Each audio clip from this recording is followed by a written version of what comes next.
Chapitre sécuritaire, il est aussi, Monsieur le Président, il est surprenant que dans le cadre du récit factuel, le rapport du secrétaire général ait passé sous silence la saisine du Conseil de sécurité par le Mali le 15 août 2022 pour ce qui concerne les tentatives de déstabilisation et les violations répétées de l'espace aérien par les forces françaises. Ces actes d'agression d'une extrême gravité qui constituent, vous le savez, une violation de la Charte des Nations Unies, mais aussi une violation du droit international. Nous pensons que, mesdames et messieurs les membres du Conseil, que ces actes ne doivent pas rester sans suite et votre Conseil est interpellé fortement au Mali et en Afrique et ailleurs. C'est pourquoi le gouvernement renouvelle sa demande d'avoir une réunion spécifique du Conseil de sécurité qui lui donnera l'occasion de présenter des preuves concrètes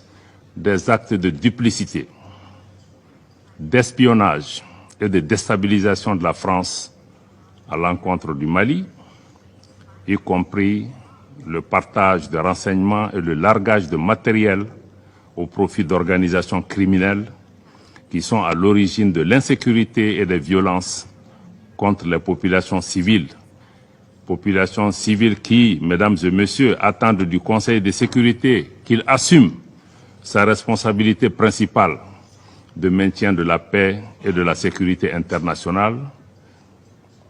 Nous avons également pris à témoin, à travers cet exercice,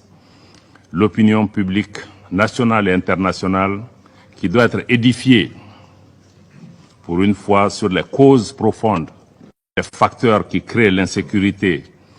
la déstabilisation et l'expansion du terrorisme dans le Sahel. Le Mali dénonce la guerre par procuration qui lui est imposée, tout comme les manœuvres et les entraves à la tenue de cette réunion spécifique pour la manifestation de la vérité dans cette partie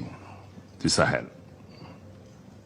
En tout état de cause, le gouvernement du Mali se réserve le droit de recourir à la légitime défense,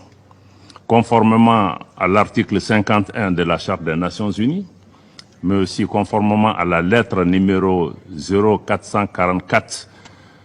MACI en date du 15 août que le gouvernement du Mali a adressé au Conseil de sécurité. Donc le Mali se réserve le droit de recourir à la légitime défense si la France continue à porter atteinte à la souveraineté de notre pays,